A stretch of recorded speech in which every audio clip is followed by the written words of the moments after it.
Class 8 में जो अभ्यास हम पढ़ेंगे वो है अभ्यास मिक्सचर, जिसे इंग्लिश में हम लोग मिक्सचर कहते हैं। ठीक है, मिक्सचर जैसे कि नाम से तुम्हें दिख रहा है, समझ में भी आ रहा है कि मिक्सचर का मतलब ही जब कोई चीजों को हम लोग मिलाते हैं तो एक मिक्सचर बनता है। ठीक है, इसकी परिभाषा अगर हम भौतिक विज्ञान के दृष्टिकोण से देखें तो इसकी परिभाषा होगी जब भी दो या दो से अधिक अलग अलग वस्तुओं को आपस में मिलाया जाता है जिससे एक नए पदार्थ की उत्पत्ति होती है, तब उसे हम एक मिक्सचर कहते हैं। ठीक है, तो गणित की भाषा में इस मिक्सचर का हमारा क्या योगदान है, मिक्सचर से हम क्या सीखेंगे?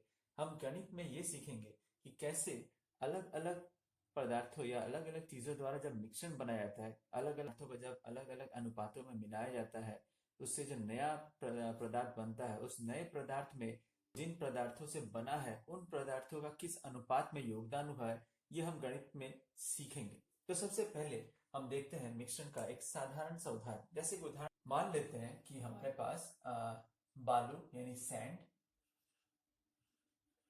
बालू यानी सैंड और सीमेंट, सैंड और सीमेंट का मिश्रण बनाएंगे। ठीक है, सैंड एंड सीमेंट का मिश्रण घर में जब भी कोई काम होता था बनाते हैं। सैंड एंड सीमेंट दो अलग अलग पदार्थ है, इससे एक नया पदार्थ बनता है, सीमेंट का घोल बनता है, सीमेंट का मिश्रण बनता है। ठीक, इसमें सैंड एंड सीमेंट मिला गया, पानी भी होता है, पानी को हम बाद में ध्यान में देते हैं। अब उदाहरण के लिए सैंड एंड सीमेंट देखते हैं। मान लेते हैं कि हमारे पास 5 ग्राम बालू है और 2 ग्राम सीमेंट है। उदाहरण को छोटा करने के लिए हमने 5 ग्राम और 2 ग्राम माना। 5 ग्राम बालू यानी सैंड है और 2 ग्राम सीमेंट है। अब इन दोनों को हमें मिलाना है। मिलाने के फलस्वरूप क्या होगा? इन दोनों को जब मिलाएंगे तो मिलाने के फलस्वरूप हमारे पास जो बालू एंड सीमेंट का जो मिक्सचर तैयार होगा उसका कितना ग्राम होना चाहिए? वो होना चाहिए 7 ग्राम का। 5 ग्राम सीमेंट का, 5 ग्राम सैंड बालू का और 2 ग्राम सीमेंट का, यानी कुल मिला के 7 ग्राम होना चाहिए। क्लियर? अब इस 7 ग्राम में कितना हिस्सा बालू का है, इस 7 ग्राम में कितना हिस्सा सीमेंट का है? अगर ये सवाल किया जाए तो ध्यान से देखो, इन सवालों में जिसमें अगर निकालना, ये जो मिश्रण तैयार हुआ 7 ग्राम का बालू और सीमेंट मिला के, इस 7 ग्राम में कितना ग्राम सैंड है? सिर्फ सैंड, यानी सैंड की मात्रा कुल भाग में सैंड की मात्रा यानी बालू की मात्रा अगर निकालनी है तो देखो कितना होगा। इसको निकालने के लिए क्या मान निकालेंगे? 5/5 + 2 यानी 5/7, यानी 7, ये जो 7 भाग था, 7 ग्राम जो था, 7 ग्राम में असल में 5 ग्राम हमारा क्या है? बालू है। सीमेंट क्या होगा? सीमेंट होगा कितना? 2 ग्राम। कितने में? 5 + 2 यानी 2/7, यानी 7 भाग में, ये जो 7 भाग था यानी 7 ग्राम जो था, उस 7 ग्राम में असल में 2 ग्राम हमारा सीमेंट है। यानी ये अगर सैंड की मात्रा यानी बालू की मात्रा और सीमेंट की मात्रा अगर हमें अलग अलग निकालनी है इस मान में से, यानी कुल जो मिश्रण बनेगा उस 7 ग्राम में बालू की मात्रा कितनी है तो होगी 5/7, और उस 7 ग्राम में सीमेंट की मात्रा कितनी होगी? वो होगा 2/7। तो किसी भी अलग अलग पदार्थों को अगर मिलाया जाए, उस मिलाने के बाद जो मिश्रण तैयार होगा उस मिश्रण में हर एक अलग अलग पदार्थ का भाग कितना होगा, कितनी उसकी हिस्सेदारी, यही निकालने के लिए हमारा तरीका क्या है? जो भी पदार्थ का मान होगा, जो भी पदार्थ का मान भाग दिया जाएगा, बटा बटा हमेशा होगा कुल अनुपातिक योग। कुल अनुपातिक योग यानी इनके अलग अलग जो उनका योगदान होगा उन सबको हमें जोड़ लेना है, उन सबको हमें जोड़ लेना है। जैसे यहाँ 7 हुआ तो 5 बटा कुल अनुपातिक योग यानी 5 + 2 यानी 7। ठीक उसी प्रकार सीमेंट का क्या होगा? उसका अपना योगदान 2 और बटा कुल अनुपातिक योग यानी 5 + 2 यानी 7। क्लियर हुआ? इसे एक दो और उदाहरण देखते हैं, उससे और क्लियर होगा। मान लेते हैं इस बालू सीमेंट में अब हम मिला रहे हैं, मान लेते हैं पानी भी, मान लेते हैं वाटर मिला रहे हैं। और वाटर हम उदाहरण के लिए मान लेते हैं कि हमने वाटर मिलाया है इसमें 10 ग्राम। 10 ग्राम जनरली वाटर हम लीटर में बोलते हैं, लेकिन उदाहरण के लिए मान लीजिए 10 ग्राम वजन का वाटर हमने मिलाया। ठीक है, अब जो मिश्रण तैयार होगा, ये जो मिश्रण तैयार होगा, इस मिश्रण का कुल भार कितना होगा? क्या वो 5 + 2 ही होगा? नहीं, 5 + 2 + 10, क्योंकि 10 ग्राम वाटर मिला है, यानी अब वो हो जाएगा 5 + 2 + 10, यानी कुल वजन जो हो गया, कुल जो मात्रा होगी वो कितनी होगी? 17 ग्राम। 17 ग्राम हो गए। अब इस 17 ग्राम में सिर्फ बालू की मात्रा कितनी है? 17 ग्राम में सिर्फ बालू की मात्रा क्या होगी देखो, 5 बटा कुल अनुपातिक योग क्या है, 5 + 2 + 10 यानी 17, यानी 17 भाग में 5 भाग है बालू का। सीमेंट की मात्रा क्या होगी, सीमेंट की मात्रा होगी 2 बटा कुल अनुपातिक यानी 17, यानी 17 भाग में 2 भाग होगी सीमेंट की। और अगर वाटर का भाग निकालना है यानी पानी का भाग निकालना, वो क्या होगा, 10 बटा कुल अनुपातिक योग यानी 17, यानी 17 भाग में 17 ग्राम में 10 ग्राम था पानी। क्लियर। तो किस तरह से मिश्रण में अलग अलग पदार्थों का ये योगदान होगा, उन अलग अलग पदार्थों के योगदान को अगर हमने कुल भाग में से यानी कुल जो मिश्रण होगा तैयार होगा, उस कुल मिश्रण में से हर एक पदार्थ का अलग अलग भाग किस तरह से निकाला जाता है, समझ में आया। क्लियर। इसे अब एक सवाल के रूप में देखते हैं। मान लो उदाहरण के लिए जिस तरह से हम लोग पानी में डिटॉल मिला रहे, ठीक है, पानी में डिटॉल मिला रहे, पानी में डिटॉल, पानी और डिटॉल, पानी के साथ डिटॉल मिलाया जा रहा है, ठीक है। और इन पानी और डिटॉल का अनुपात दिया हुआ, अनुपात को इस तरह से हम दिखाते हैं, पानी इस टू डिटॉल यानी पानी और डिटॉल का अनुपात, ये कितना दिया, मान लेते हैं 5:, पानी और डिटॉल का अनुपात दिया हुआ है 5:4, ठीक है। पानी और डिटॉल को अलग अलग मिलाया जाएगा, 5 भाग पानी का, 4 भाग डिटॉल का, मिलाने के बाद एक मिश्रण तैयार होगा। उस मिश्रण में जो मिश्रण तैयार होगा, उस मिश्रण में सिर्फ पानी का भाग कितना है, अगर ये हमें निकालना है तो देखो किस तरह से निकालेंगे। इसके पहले हमने सीखा हुआ है पानी का भाग, पानी का भाग या पानी का हिस्सा पूरे मिश्रण में, या पानी का योगदान पूरे मिश्रण, जो मिश्रण बनेगा उस पूरे मिश्रण में पानी का भाग कितना होगा। जैसे हमने मालूम है पानी का हिस्सा कितना है, 5 बटा कुल अनुपातिक योग, कुल अनुपातिक योग यानी पानी और डिटॉल का जो हिस्सा था उनको हमें जोड़ना होगा, 5 + 4 यानी 5/9, यानी 9 जो मिश्रण जो बनेगा उसका भाग होगा 9, जो मिश्रण पानी और डिटॉल के मिश्रण से बनेगा वो कुल भाग कितना होगा, 5 + 4 9 भाग होगा। उस 9 भाग में 5 भाग पानी का है। सिमिलरली उसी तरह से अगर डिटॉल का हिस्सा निकालना है, डिटॉल का भाग कितना होगा कुल मिश्रण में, वो होगा डिटॉल का हिस्सा यानी 4 बटा कुल अनुपातिक योग यानी 5 + 4 यानी 4/9। क्लियर हो। अब अगर ये सवाल किया जाए कि पानी और डिटॉल का अनुपात 5:4 में दिया है, ठीक है, तो इसमें पानी का हिस्सा हमने निकाल दिया, 5/9 भाग में 5 भाग तो हमारा पानी होगा और डिटॉल 9 भाग में 4 भाग होगा। अब अगर इसी तरह के पानी और डिटॉल का जो मिश्रण है उस मिश्रण की मात्रा अगर दी जाए, मान लो जो मिश्रण तैयार हुआ है, जो इन दोनों को मिलाने से मिश्रण तैयार हुआ है वो 20 लीटर का है, मान लेते हैं वो 36 लीटर, पानी और डिटॉल को मिलाने से, पानी और डिटॉल को मिला के जो मिश्रण बना उसका पूरा मान मानते हैं वो 36 लीटर है, ठीक। तो इस 36 लीटर में पानी का हिस्सा कितना होगा, पानी का भाग उनके अनुपात के हिसाब से क्या बन रहा है, पानी का भाग अनुपात के हिसाब से बन रहा है 5/9 और डिटॉल का है 4/9।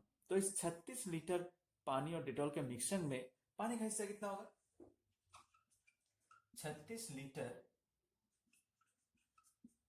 मिश्रण में पानी का हिस्सा, पानी का हिस्सा या पानी का भाग क्या होगा, पानी का अनुपातिक योग था 5/9 इंटू 36, 36 लीटर में 5/9 इंटू 36, इसे करेंगे तो आएगा 4 यानी 20 लीटर, ठीक। ठीक उसी प्रकार से 36 लीटर मिश्रण में डिटॉल, डिटॉल का हिस्सा क्या होगा, डिटॉल का अनुपातिक भाग था कितना 4, डिटॉल का अनुपातिक भाग कितना 4/9 इंटू 36, अब इसे अगर काटेंगे तो 4 यानी कितना है देखो 16 लीटर। इन दोनों को जोड़ के देखो 20 और 16 मिला के 36 ही आएगा, यानी ये जो 36 लीटर मिश्रण बना या बनेगा उस 36 लीटर में असल में 20 लीटर तुम्हारा पानी होगा और 16 लीटर होगा डिटॉल। क्लियर हुआ। तो किस तरह से अलग अलग पदार्थों का अगर अनुपातिक भाग दिया हो, उस अनुपातिक भागों में से हम हर एक अलग पदार्थ का, हर एक अलग अलग पदार्थ का कुल मिश्रण में से उनका अनुपातिक भाग निकाल लेंगे, कुल मिश्रण में से अनुपातिक भाग निकालेंगे और जो कुल मान दिया होगा मिश्रण का, उस कुल मान में से भी हम लोग अलग अलग आसानी से पानी और डिटॉल हमारे उदाहरण के हिसाब से उनका अलग अलग हिस्सा निकाल लेंगे, उनके अलग अलग अनुपातिक भाग के हिसाब से 5/9 था इंटू 36 20, 4/9 इंटू 36 16। क्लियर। अब इसके कुछ सवाल करते हैं हम लोग। ये सवाल देखते हैं। सवाल में बोला है एक प्रकार के पीतल में तांबा और जस्ता का परिमाण का अनुपात 5:2 है। इस प्रकार के 28 किलोग्राम पीतल में 4 किलोग्राम तांबा मिलाने पर तांबे और जस्ते का परिमाण कितना होगा स्वयं करें। ठीक है, ध्यान से देखो क्या क्या दिया हुआ है। एक प्रकार के पीतल, पीतल जो है एक मिक्स्ड धातु है। मिक्स्ड धातु यानी वो धातु जो अलग अलग धातुओं के मिलने से बनाई जाती है। पीतल जो है मिक्स्ड धातु है जो किससे बनता है, तांबा और जस्ता। तांबे और जस्ते को मिला के पीतल बनता है। तो हमारे सवाल में तांबे और जस्ते का अनुपात कितना दिया हुआ है, देखो सवाल के हिसाब से प्रश्न अनुसार तांबा और जस्ता इसका अनुपात दिया हुआ है 5:2। क्लियर, 5:2 दिया हुआ है तांबे और जस्ते का अनुपात। अब आसानी से हम इस अनुपात की मदद से हम निकाल सकते हैं कि सिर्फ तांबे का हिस्सा कितना है कुल मिक्सचर में और सिर्फ जस्ता का हिस्सा कितना है इस कुल मिक्सचर में। तो हम निकाल लेते हैं तांबा का हिस्सा निकाल लेते हैं हमारे इस अनुपात के हिसाब से। वो कितना होगा, तांबा का मान कितना है 5 बटा कुल अनुपातिक योग यानी 5 + 2 यानी कितना होगा 5/7 यानी 7 भाग में इन दोनों को मिलाने से देखो 7 ही आता है यानी 7 भाग में 5 भाग तांबा है। और जस्ता कितना होगा, जस्ता का हिस्सा क्या होगा, वो होगा 2/5 + 2 यानी 2/7 यानी 7 भाग में 2 भाग हमारा जस्ता है। क्लियर। अब देखो सवाल में क्या बोला है, सवाल में बोला है कि इस प्रकार के तांबे और जस्ता जिसका अनुपात 5:2 है, इस प्रकार के पीतल में 28 किलोग्राम बोला। देखो इस प्रकार के 28 किलोग्राम पीतल में 28 किलोग्राम, अब ये जो 28 किलोग्राम दिया हुआ है पीतल का मान दिया हुआ है 28 केजी, 28 किलोग्राम। अब सबसे पहले तो हम निकाल लेंगे ये जो पीतल बोला है 28 किलोग्राम का, इस 28 किलोग्राम में तांबे का हिस्सा कितना है, इस 28 किलोग्राम में जस्ते का हिस्सा कितना है, ये सबसे पहले निकाल लेंगे। तो 28 केजी पीतल में तांबा का भाग या तांबा का हिस्सा वो क्या होगा, तांबा का हिस्सा हमें मालूम है 5/7 था। कितने में, अब हमारा 28 किलोग्राम में कितना होगा 5/7 इंटू 28, ये काटेंगे 4 से यानी 20 किलो। ठीक है, ठीक उसी प्रकार से 28 किलोग्राम पीतल में जस्ता का भाग कितना था 2/7, 28 किलोग्राम में क्या होगा इंटू 28, 4 से काटेंगे 8 केजी। तो देखो 20 + 8 करने से 28 ही होता है। यानी इस 28 केजी पीतल, 28 किलोग्राम पीतल जो था उस पीतल में 20 किलोग्राम तो हमारा तांबा था और 8 किलोग्राम हमारा जस्ता था। सवाल में क्या बोला, इस प्रकार के 28 किलोग्राम पीतल में 4 किलोग्राम तांबा मिलाने पर, इस प्रकार के 28 किलोग्राम जो पीतल था 28 किलोग्राम पीतल में 4 किलोग्राम और तांबा मिला दिया। तो ध्यान दो ये जो 28 किलोग्राम पीतल है इसमें 4 किलोग्राम और तांबा मिला देंगे, जिसमें तांबा का मान हमने अलग से निकाल लिया 20 किलोग्राम, तांबा का मान अलग से हमने निकाला 20 किलोग्राम। इसमें क्या किया गया, प्रश्न अनुसार क्या बोला है, इस 20 किलोग्राम में और 4 किलोग्राम मिला दिया गया, और 4 किलोग्राम मिला दिया गया तो तांबे का मान कितना हो जाएगा, वो हो जाएगा 24 केजी का। तांबा हो गया 24 केजी और जस्ता अभी भी 8 केजी है।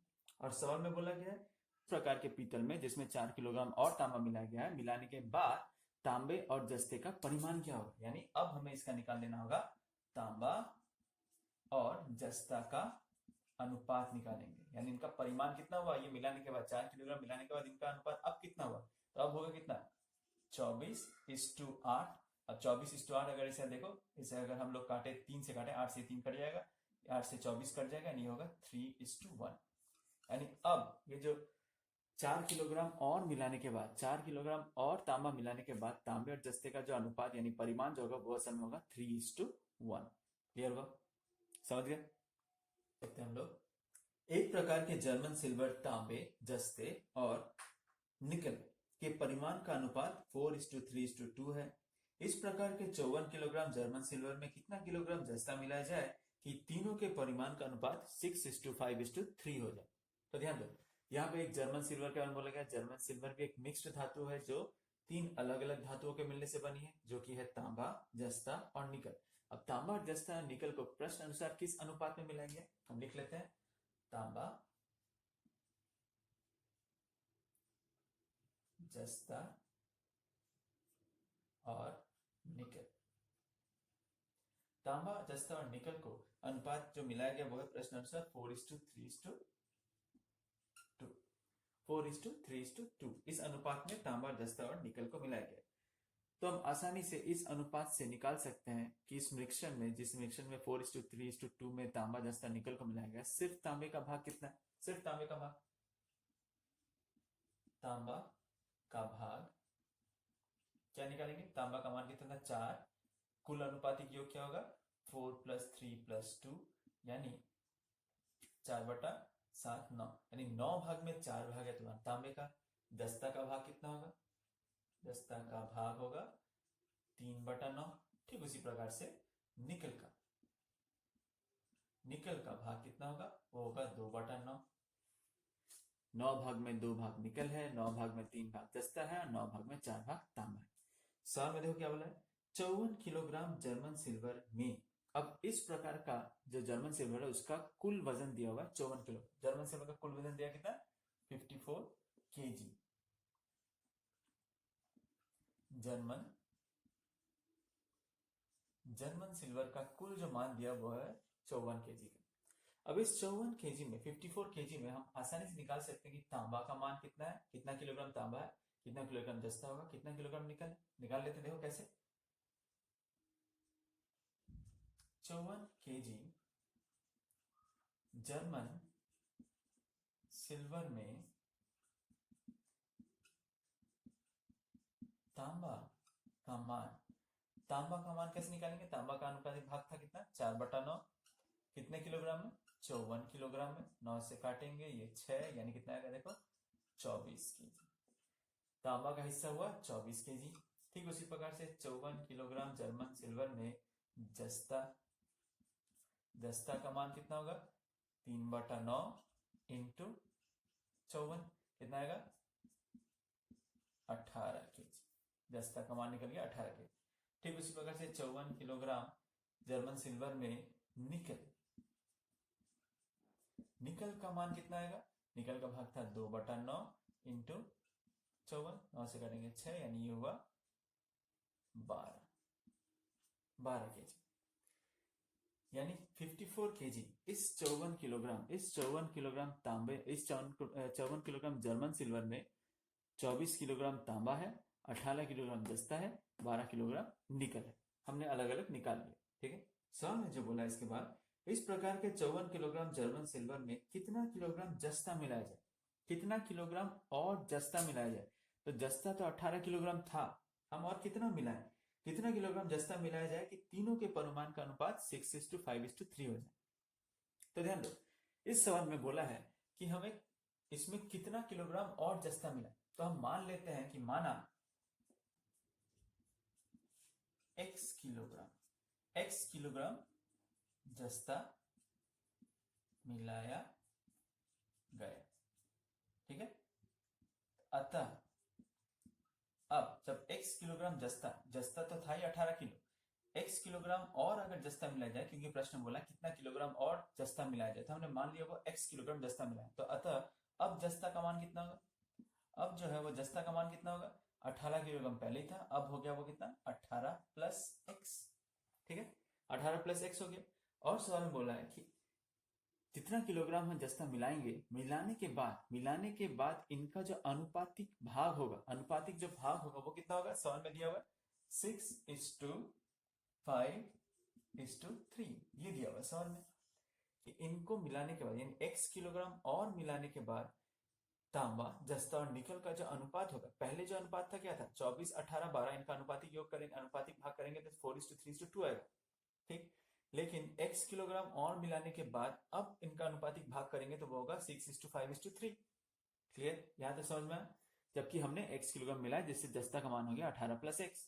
अब इसको किस तरह से हम हल करेंगे, ध्यान से देखो। ये वाला हिस्सा हम मिटा देते हैं।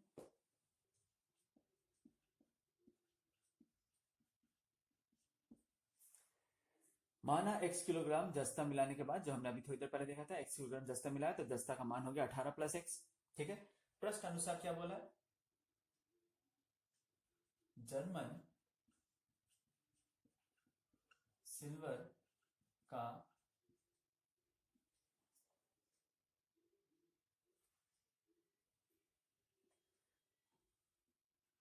जर्मन सिल्वर का अनुपात,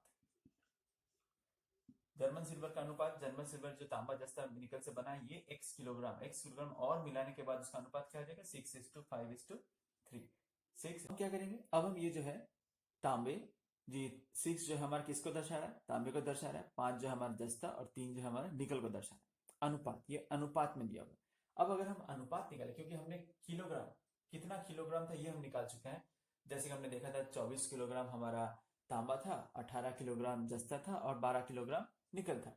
लेकिन हमने 18 के साथ x प्रश्न अनुसार बोला कितना और मिलाना, तो हमने x मिलाया। तब अगर हम इनके अनुपातों को डिवाइड करें, किसके अनुपातों को, तांबा बटा जस्ता, तांबा बटा जस्ता के अनुपात को डिवाइड करें, जो कि कितना है 6 और 5, यानी क्या है 6/5 होना चाहिए।